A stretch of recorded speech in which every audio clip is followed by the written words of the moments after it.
Quand je regarde la semaine qui vient de s'écouler, quand je vois ce qu'on a vécu durant toute la semaine, à chaque séance, la seule chose qui me vient à l'esprit, c'est ça. Et encore, je suis hyper gentil, j'ai l'impression qu'en plus du cycle essorage, il devait y avoir un mec qui tapait sur la machine avec un marteau et qu'en plus, la machine était en train de tomber en bas des escaliers. Bref, on s'est fait secouer toute la semaine et même si le Dow Jones finit au-dessus des 50 000 pour la première fois de son histoire, on a quand même un arrière-goût bizarre de s'être fait arnaquer par le marché. Chaque jour de la semaine qu'on vient de vivre, on a eu l'impression de s'être fait avoir. Chaque matin de la semaine, on l'a commencé avec le sentiment inverse du résultat à la clôture. Si on m'avait demandé de faire des prédictions chaque matin de la semaine dernière, je me serais gouré tous les jours. En général, dans le monde merveilleux de la finance et du trading, on a au moins la chance d'être juste une fois sur deux. Les meilleurs sont juste 6 fois sur 10 et leur talent vient surtout du fait d'être capable de se couper sur les 4 fois où ils ont tort. Mais par contre, là, cette semaine d'essorage que nous venons de vivre, il y avait largement de quoi se faire prendre à contre-pied absolument à chaque instant de la semaine. Pourtant, à la fin, le seul truc qui a vraiment fonctionné, c'est l'éternel, le fabuleux, le fantastique, l'extraordinaire buy the dip. On vient donc sur ce qui s'est passé en Suisse et dans le monde à notre connaissance entre le 2 février et le 6 février 2026, juste après le générique. Bienvenue dans ce Swiss Bliss, je suis Thomas Bayet et nous sommes le 7 février 2026.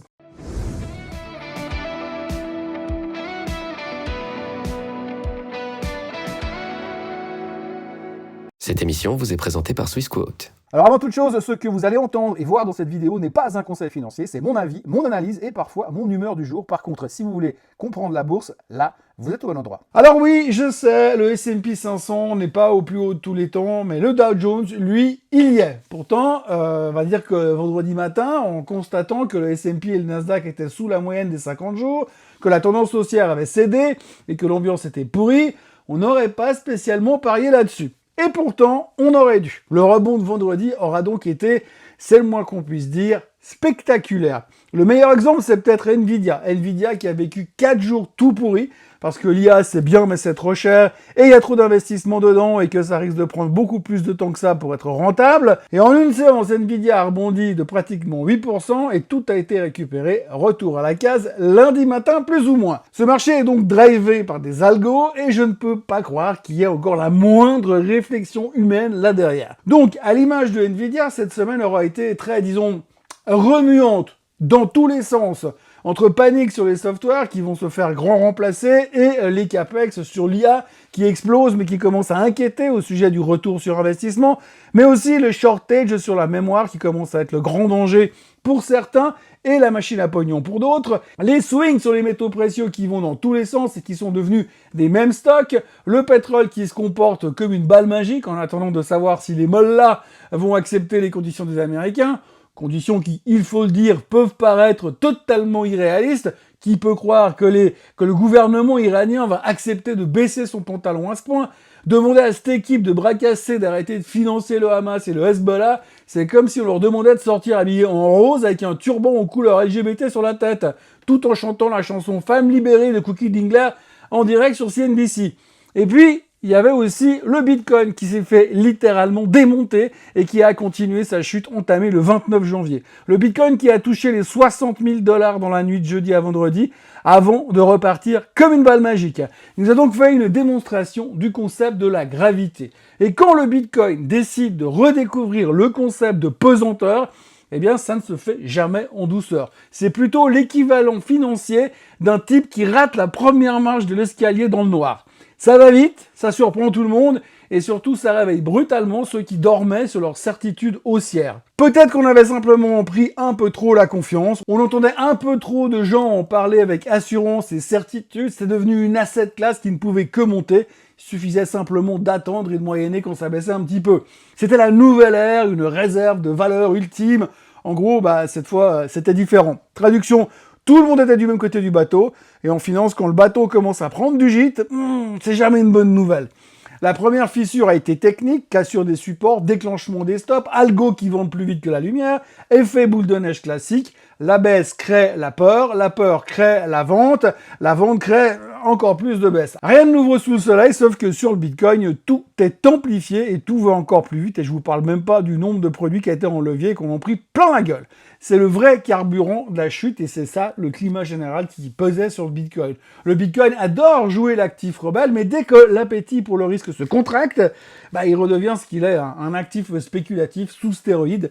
Les marchés commencent à lever le pied, les investisseurs sécurisent et soudain la crypto n'est plus ce ticket magique to the moon, et c'est la position qu'on allège en premier. Ajoutez à ça des sorties de capitaux sur les produits institutionnels et on obtient un cocktail parfait, moins d'acheteurs, plus de vendeurs et un marché qui glisse, qui glisse et qui glisse. Et puis, n'oublions pas non plus qu'on avait dit depuis longtemps que le Bitcoin c'était un indicateur de l'appétit au risque des investisseurs. Et là, clairement, on n'avait plus très faim. Le plus intéressant dans cette séquence, c'est pas tant la chute elle-même. Le Bitcoin a déjà fait pire et sans sourcil, et c'est le rappel brutal d'une vérité que le marché adore oublier. La volatilité n'est pas un bug, c'est le mode de fonctionnement. Ceux qui voyaient une ligne droite vers le ciel redécouvrent que le Bitcoin respire et que ses inspirations ressemblent souvent à des chutes libres. Alors est-ce que c'est la fin du bull market crypto? Non, probablement pas. Est-ce que c'est un rappel que rien ne monte en ligne droite? Absolument.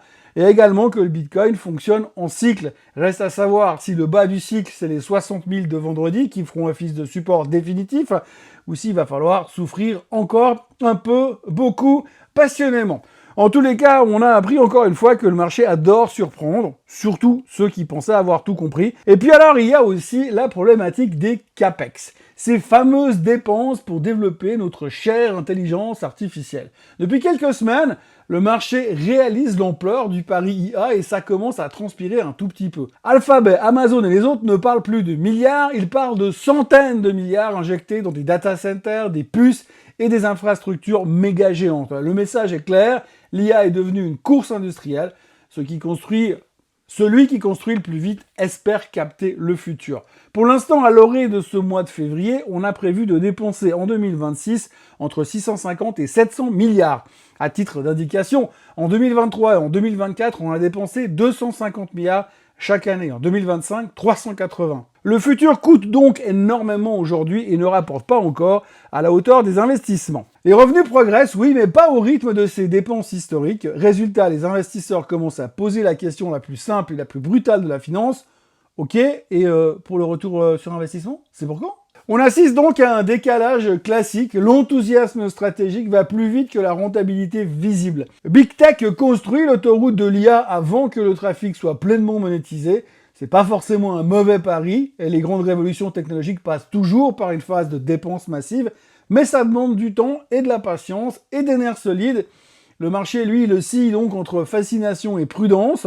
D'un côté, on a tous la conviction que l'IA est le prochain moteur économique majeur, mais de l'autre, la réalité comptable qui rappelle qu'on brûle beaucoup de cash avant de transformer l'essai, ça fait un petit peu peur. La vraie tension se situe exactement là. Combien de temps les investisseurs vont-ils accepter de financer la vision avant d'exiger des preuves concrètes ? Et c'est précisément cette question qui va rythmer les marchés ces prochains mois. La semaine qui vient de s'écouler nous a donc donné un avant-goût de la fatigue et de la patience des investisseurs.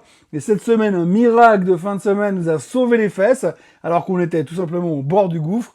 Pourvu que ça dure. Et puis, il y a aussi eu un peu de macro cette semaine. Du macro qui a fait grincer les dents du côté des chiffres de l'emploi. Bon, on a déjà eu pas mal de chiffres qui ont été décalés à cause du mini-shutdown. D'ailleurs, les NFP de janvier seront publiés mercredi. Les chiffres du PMI, c'était plutôt encourageant, mais on a quand même appris qu'il y a près de 100 000 personnes qui ont été licenciées en janvier. C'est le pire chiffre depuis 2009, je vous en ai parlé dans la vidéo d'hier déjà. Bon, en 2009, les banques viraient à tour de bras et Lehman Brothers venait de faire faillite.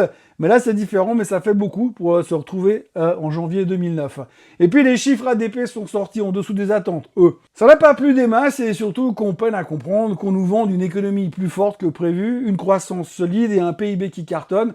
Mais ça n'a jamais autant viré de monde, paradoxalement. On nous aurait menti. Bref, la semaine aura été volatile, violente et aucune mauvaise nouvelle n'aura été pardonnée au niveau des publications trimestrielles.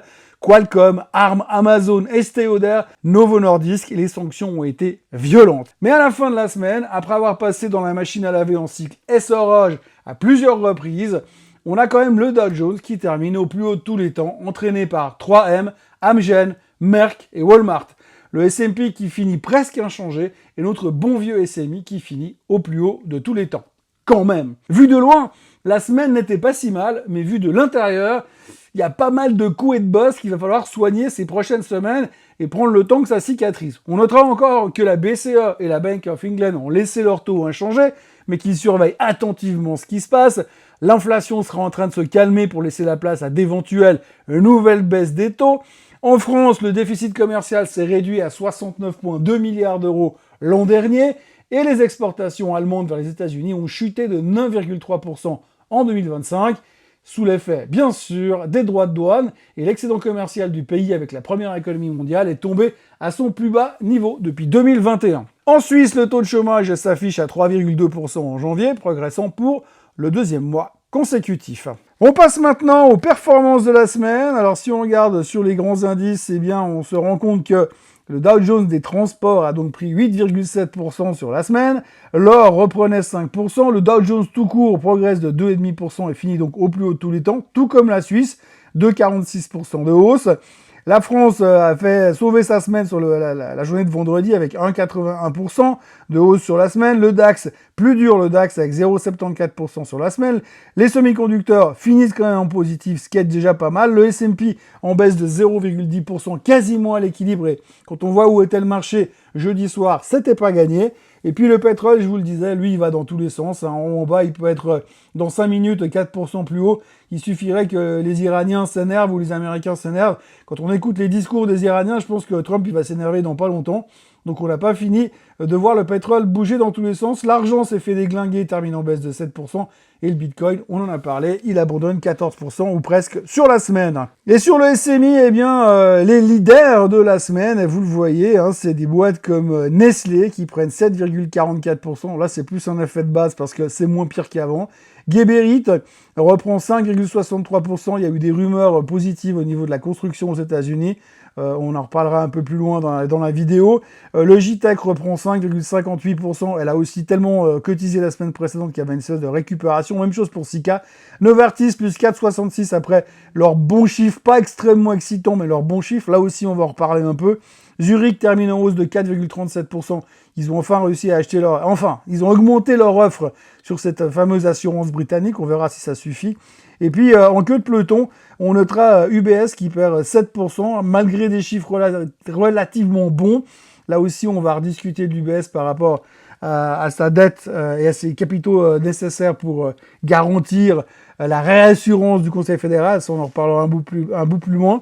Là aussi, ça paraît quand même un petit peu scandaleux la baisse de l'UBS, mais c'est nouveau à cause de ses capitaux et ses fonds propres. Et puis Partners Group qui perd 7,8%. Alors eux, on peut expliquer la baisse parce qu'il semblerait qu'ils ont quand même pas mal d'expositions au niveau des softwares.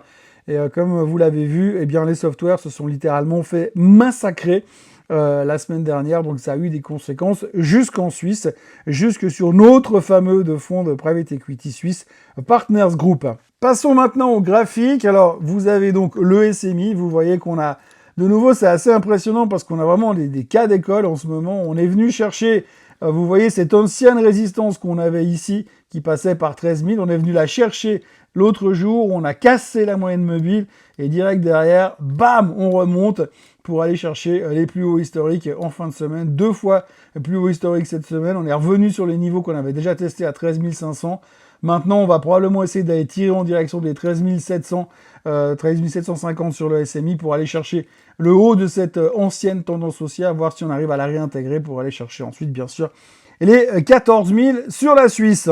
Le S&P 500, là aussi, vous voyez, donc là, on a cassé en fin de semaine plutôt, jeudi soir, on a cassé la moyenne mobile des 50 jours, on a cassé le support, cette tendance qu'on avait ici. Vous voyez que j'avais tracé déjà qui passait par ces points-là. On avait cette tendance de support.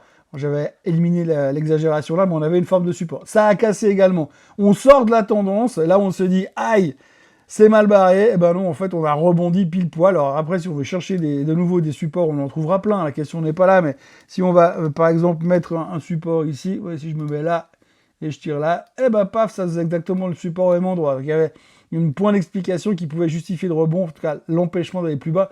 Mais ce qui est impressionnant, c'est qu'on a eu ce sell-off de jeudi soir qui a été littéralement nettoyé vendredi. Et ça, généralement, ce genre de configuration haussière, vous le voyez, on a même ici la même chose plus ou moins là, eh bien c'est des signaux de rebond assez forts en termes de candlestick. Donc là, on peut de nouveau se dire qu'on va aller rechercher les 7000, voir si on nous tape dessus pour empêcher d'aller plus haut encore une fois. Regardez le SOX, là aussi, rebond spectaculaire en s'appuyant directement sur la moyenne mobile des 50 jours. Là aussi, on est venu se poser dessus et direct derrière, on a rebondi. Vous voyez que les mouvements sont quand même spectaculaires parce qu'au pire de la semaine, on était quand même vachement mal au point et on finit inchangé après avoir récupéré quasiment 600 points sur le SOX. Le Nasdaq, il a plus de peine. Hein. Vous voyez que dans les extrêmes, on était allé chercher quand même relativement bas. On perdait 5% au pire de la semaine. Et puis finalement, on a quand même bien récupéré sur la dernière séance là aussi. Le rebond est spectaculaire, mais on n'est pas encore sorti de l'auberge. Il faudra venir aller récupérer cette tendance qu'on a ici et puis casser la moyenne mobile des 50 jours qu'on a cassé en milieu de semaine également. Et puis donc le Dow Jones, vous voyez, qui est allé chercher donc ses plus hauts historiques. La cassure est nette. J'avais fait cette espèce de flèche avant, et ben vous voyez qu'on a vraiment été chercher ça. On avait une résistance ici à 49 000 et des brouettes. Cassé plus accélération derrière, 50 115, nouveau plus haut historique sur le Dow Jones. Un graphique que je vous montre jamais, mais je vous le montre quand même aujourd'hui, c'est le graphique des softwares. Voilà, donc de l'ensemble des softwares américains. Vous voyez la performance de l'indice, c'est spectaculaire. Alors, je ne sais pas si on peut essayer d'en tirer des conclusions, mais vous voyez quand même qu'on est revenu chercher de nouveau ces zones d'hésitation, ici, ici, ici, ici. Donc voilà, si on vient casser, on va dire, cette zone-là, les 8850 où on est, on peut dire qu'on va peut-être aller chercher les 8000, parce qu'il faut aller chercher les exagérations une fois pour toutes, mais franchement, si ça casse, ça ira beaucoup, beaucoup plus bas. Mais j'ai l'impression que si on vient vraiment casser ces niveaux, c'est qu'on va anticiper le fait que finalement, avec l'arrivée de l'intelligence artificielle, le business des softwares, c'est mort. L'Allemagne qui pinaille là-haut, qui n'arrive pas à revenir dans cette zone d'accélération. Donc là, elle bute de nouveau sur cette espèce d'ancienne résistance qu'on avait ici au niveau des 24 720. Ce sera le point à casser la semaine prochaine si on veut aller chercher plus haut. Le CAC 40 qui est bien remonté aussi, qui est de nouveau en direction des plus hauts historiques, mais qui n'y est pas encore. Il y a encore un peu de travail à faire, malgré la tôle qui se sont pris sur LVMH. C'est impressionnant de les voir à ce niveau-là. À noter que Total publiera ses résultats cette semaine, ça sera assez important pour le CAC 40 également. Ça, je vous le montre, mais je vais pas le commenter parce que quand vous voyez les mouvements, si on zoome dessus, vous voyez ce qu'on a fait en l'espace d'une semaine, c'est complètement délirant, il n'y a pas d'autre terme. Extrême haut, 5090, extrême bas sur l'or, 4399. Voilà, ça se passe de commentaires. Ça fait quoi? Ça fait 700 points de volatilité sur le gold. C'est complètement débile. Et l'or est devenu clairement, je le disais tout à l'heure, un meme stock, tout comme l'argent. Regardez les mouvements et l'amplitude des mouvements sur l'or ces derniers temps. C'est microscopique, c'est des petites journées. Et là, on se fait un truc de dingue. Là, il est en train de se passer un truc. Tout le monde est en train de prendre l'or comme un instrument de spéculation. Et un jour ou l'autre, il risque d'avoir du sang sur les murs probablement. Il y a de plus en plus de produits qui sont créés dessus, donc plus en plus de volatilité et pas forcément la liquidité qui va avec, donc méfiance quand même. C'est un peu dangereux comme jeu, mais bon, pour ceux qui font du trading, c'est une bonne alternative. Le crude oil, le pétrole, alors là aussi pareil, hein, en haut, en bas, tu sais pas où tu vas, hein, donc toute la semaine, je t'aime moi non plus à Téhéran avec les Américains, et en fonction de ça, eh ben, vous avez une direction plus ou moins donnée sur le pétrole. Pour l'instant, là aussi, sur la semaine, on a un bas à 61,23 et on a un haut à 66,50, ça vous donne quand même une bonne idée de l'espèce de marché schizophrène et bipolaire dans lequel on est en ce moment, sur l'or, sur le pétrole, sur le bitcoin, sur certaines assets classes, sur certains secteurs. Donc vraiment, il y a beaucoup de volatilité, beaucoup de trading d'algo, et plus grand chose qui fait vraiment du sens. Regardez maintenant le bitcoin, alors j'en parlais tout à l'heure, hein, donc on est allé faire ces extrêmes à 60 000, là aujourd'hui, maintenant, à l'instant où je vous parle, samedi après-midi, on est à 60 837 sur le Bitcoin, donc ça remonte de nouveau, on a quand même repris 8900 points, ça fait un sacré rebond en termes de pourcentage quand même, pour un truc qui est soi-disant complètement has-been. Je pense qu'effectivement, à un moment donné, ça vaudra peut-être la peine de se repositionner, parce que si vous vous rappelez bien, chaque fois qu'on a eu des claques monumentales sur le Bitcoin, derrière, on a eu des rebonds qui ont quand même été spectaculaires, et pourtant, on a souvent eu envie de rendre les armes. Souvenez-vous du retour à 50 000 au mois de septembre 2024, juillet par l'été 2024. Quand même, on est passé de 70 000 à 50 000. Là aussi, ça fait des swings monumentaux. Et là, on revient tester un chiffre rond de nouveau, les 60 000. Et souvenez-vous quand même que les 60 000 étaient quand même une zone relativement importante durant cette période-là. Alors, je ne suis pas expert en Bitcoin, pour ça je vous recommanderais de vous référer à mon collègue Vincent Gann et voir ce qu'il en pense. Mais on a l'impression qu'on est en train de chercher des zones d'exagération. Alors la problématique, quand on vient tester ces zones d'exagération, c'est qu'on peut aller chercher les 50 000, les 40 000 sans aucun problème. Une fois qu'ils auront purgé les marchés et dégoûté tout le monde, eh bien les gros players pourront racheter et attendre le sentiment que finalement le Bitcoin remonte à 500 000 comme l'avait promis le patron de stratégie, qui n'a pas tout à fait pensé la même chose aujourd'hui. On attaque avec les vedettes de la semaine et on commence par Julius Baer. Julius Baer qui vient de publier des résultats qui ressemblent à une opération grand nettoyage de printemps en cours.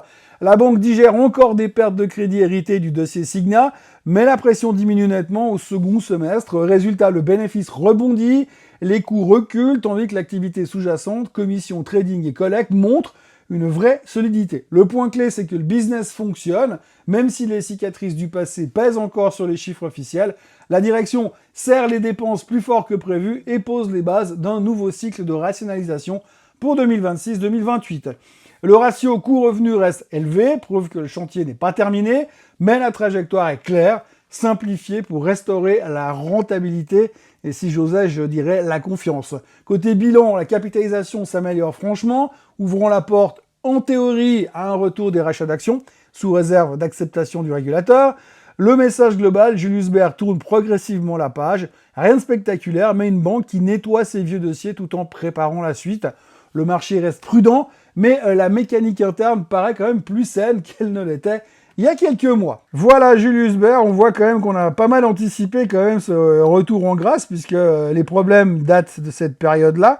Vous voyez le crash qu'on s'est fait, consolidation, et puis là, depuis quand même fin de l'année dernière, eh ben, gentiment, on repart. Je pense qu'il y a quand même pas mal de gens qui devaient s'attendre à cette publication relativement intéressante. On va dire que les gens qui étaient plus égaux que les autres et mieux informés.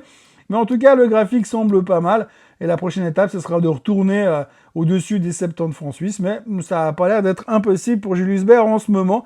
À voir d'où elle revient, rien ne semble impossible pour elle. Toujours au secteur bancaire, eh bien, UBS a publié un trimestre qui confirme une chose, la machine tourne, la machine fonctionne, même en fin de digestion de la fusion avec le Crédit Suisse. Les revenus reculent un peu, les coûts augmentent un petit peu, mais le bénéfice dépasse clairement les attentes, signe d'une discipline opérationnelle intacte. La gestion de fortune, cœur du modèle, améliore même ses objectifs de marge, preuve que la rentabilité sous-jacente reste quand même vachement solide. Les pertes de crédit se stabilisent, la fiscalité se normalise, et UBS affiche donc suffisamment de confiance pour relever son dividende tout en maintenant ses rachats d'actions. Autrement dit, la génération de capital tient bon. La vraie inconnue reste réglementaire puisque le régulateur suisse doit trancher sur les exigences du capital CET1. Alors pour ceux qui ont un doute, le CET1 c'est le Common Equity Tier 1. C'est tout simplement le coussin de sécurité principal d'une banque. C'est le capital de la plus haute qualité, actions plus bénéfices mis en réserve, que la banque doit garder pour absorber les pertes en cas de coup dur. On le compare à la taille du bilan, plus le ratio CET1 est élevé, plus la banque est considérée comme solide. Et en version simple, eh bien, c'est l'airbag financier d'une banque. Plus il est gros, plus elle peut encaisser des chocs sans se cracher. Même dans le scénario le plus strict, UBS estime néanmoins que l'impact est absorbable. Le recul du titre reflète surtout cette incertitude. Pas vraiment une faiblesse opérationnelle, loin de là. En clair, performance solide, bruit réglementaire et une banque qui semble prête à encaisser la suite et prêt au combat contre le Conseil fédéral. Donc vous voyez la sanction. Franchement, quand on voit la qualité des résultats, à moins que le gouvernement suisse décide de vraiment, excusez-moi du terme, venir foutre la merde dans cette histoire, je vois pas pourquoi on la sanctionne à ce point-là.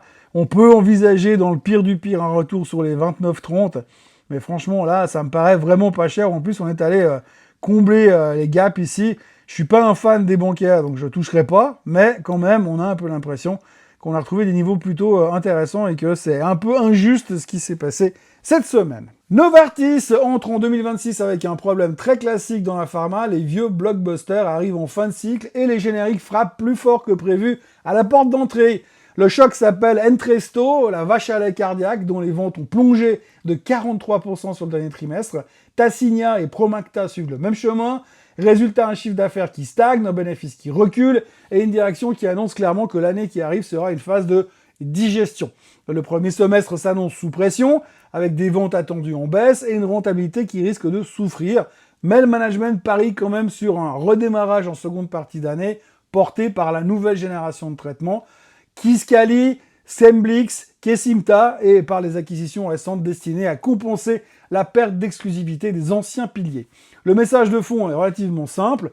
Oui, la transition va faire mal, mais elle est intégrée dans la stratégie. Novartis vise toujours une croissance solide à moyen terme, même si le marché reste prudent face à cette période de turbulence. En clair, le groupe change de moteur en plein vol. C'est jamais confortable, mais c'est le passage obligé pour relancer la machine. Mais par contre, alors bonne nouvelle, le patron s'est pris 25 millions de bonus cette année, enfin pour 2025.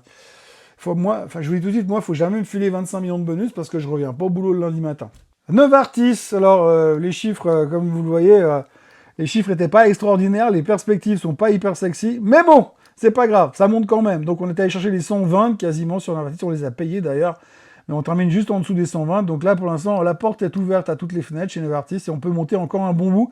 Si on regarde l'amplitude du mouvement qu'on a construit ici et qu'on est en train de casser maintenant, franchement, il y a encore vachement de marge à la hausse pour aller chercher largement les 130, 135 francs suisses sur Novartis d'un point de vue purement technique. Maintenant, il va falloir délivrer sur ces nouveaux médicaments comme on vient de l'expliquer. On passe maintenant au en vrac de la semaine. On commence par Swatch qui avait dévoilé une rentabilité en chute pour 2025. Le bénéfice net plonge à 25 millions de francs suisses contre 219 millions en 2024. L'horloger avait attribué ce phénomène au renoncement délibéré à recourir au chômage partiel. Et puis, du coup, ça s'est très très mal passé. Enfin, très très mal passé. Elle avait beaucoup monté la semaine précédente, mais là, ça baissait assez fort. La banque cantonale de Zug a enregistré des résultats en hausse sur l'exercice 2025. Le CA pourra proposer à ses actionnaires un dividende de 230 francs suisses par action contre 220 l'an dernier. Le géant vergnolant des arômes et parfums Givaudan investit une centaine de millions de dollars dans la construction d'une nouvelle usine au Mexique. RNS s'est envolé après un chiffre d'affaires 2025 amélioré de moitié et des perspectives optimistes. De plus, il y a une banque qui a relevé la recommandation à buy. Medacta a vu son chiffre d'affaires continuer sa forte progression en 2025. Aurel Fusli a acquis via sa filiale Aurel Fusli Thalia les 13 papeteries de la société A. Kohler. Zurich Assurance a une nouvelle fois relevé son offre sur le britannique Beazley. L'offre est dorénavant à 8 milliards de livres sterling. On verra si ça va suffire. Wendel a annoncé avoir signé un accord de cession de Stahl dans lequel Clarion détient une participation de 14,6%. AMS Osram, le spécialiste des semi-conducteurs, a annoncé la cession de son activité de capteur de signaux analogiques mixtes non optiques pour l'automobile, l'industrie et la médecine à Infineon pour 570 millions d'euros. Dormakaba a acquis pour un montant qu'on ne connaît pas son concurrent australien Vintech System. Sunrise a annoncé 147 licenciements à l'issue d'une introspection sur l'efficience de la boîte. Valiant est parvenu à augmenter son bénéfice net en 2025, malgré un repli du produit d'exploitation. Georg Fischer a obtenu l'autorisation de l'UE pour la vente de sa division Casting Solutions, spécialisée dans la fonte de métaux légers à l'équipementier mexicain Nemac. L'EM a terminé en hausse de 15%. Le groupe industriel genevois a vu ses recettes et sa rentabilité opérationnelle s'étioler sur les 9 premiers mois décalés. Mais par contre, ils ont relevé leurs objectifs. Fontobel a publié un bénéfice net et des afflux d'argent frais en hausse pour l'année passée. Stadler Rail a gagné du terrain également. Le spécialiste du matériel roulant a annoncé avoir chopé un contrat avec Siemens pour la livraison de 226 rames entièrement automatisées sur le S-Bahn de Copenhague. Ça représente 3 milliards d'euros. Et puis Chemi a reculé un peu cette semaine. Le chimiste Grison a dégagé l'an dernier un bénéfice net de 467 millions de francs suisses, augmenté de 1,2% sur un an, alors que le chiffre d'affaires a essuyé un repli de presque 6% à 1,95 milliard. Et puis, il y a eu une belle fin de semaine pour Amrise, Holcim et Straumann, parce qu'il y a des rumeurs d'un large programme de soutien à la construction de logements aux États-Unis qui serait en train de se mettre en place. Conditionnel, mais rumeurs relayées dans la presse d'outre-Atlantique. Lundi, on repart donc pour une semaine qui risque d'être un peu sur le même modèle. Visiblement, les algos ont définitivement pris le pouvoir. Il va falloir composer avec. Nous aurons donc encore pas mal de chiffres trimestriels. Les grands noms sont derrière nous. mais on aura quand même du monde comme Cisco, Shopify, Coca, McDo, Ferrari, Robinhood, CVS, Marriott, Applied Materials, Coinbase, Moderna, AstraZeneca, Ford, mais encore Kering, Total, L'Oréal, Hermès, Siemens et Schindler sous nom contré. Et côté macro, on aura les chiffres de l'emploi du mois de janvier et le CPI américain. Ce sera les deux gros morceaux de la semaine. Et c'est tout ce qu'il y avait grosso modo à dire. Une semaine où le marché nous a rappelé une chose très simple, il ne nous doit rien et il a le droit de faire ce qu'il veut avec nous.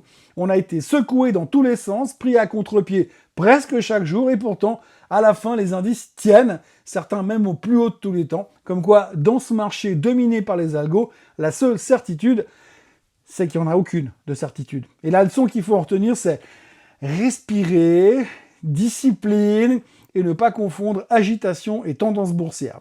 On repart lundi avec une nouvelle fournée de chiffres, du macro, de la volatilité et probablement encore quelques grandes surprises. Gardez la machine à laver en mode essorage pas trop loin de vous. Restez attachés, gardez la tête froide et souvenez-vous, dans ce marché, survivre, c'est déjà une sacrée performance. Si cette vidéo vous a aidé à mettre un peu d'ordre dans le chaos ambiant, alors on s'abonne, on like, on partage. Ça aide à rester motivé, pour nous en tout cas, pour moi, même en cycle essorage. On se retrouve très vite, pas plus tard que lundi matin, pour un nouveau Morning Bull Live. Soyez forts et très très bonne suite de week-end à tous. Allez, bye bye. Ce contenu est informatif et éducatif destiné aux personnes connaissant les marchés financiers. Il ne constitue pas un conseil en investissement, juridique ou fiscal. Le trading et l'investissement comportent des risques, notamment la perte de capital. Les CFD et actifs numériques sont volatiles et ne conviennent pas à tous. Swissquote décline toute responsabilité quant à l'exactitude du contenu ou aux pertes liées à son usage. Produits et services disponibles selon la législation en vigueur.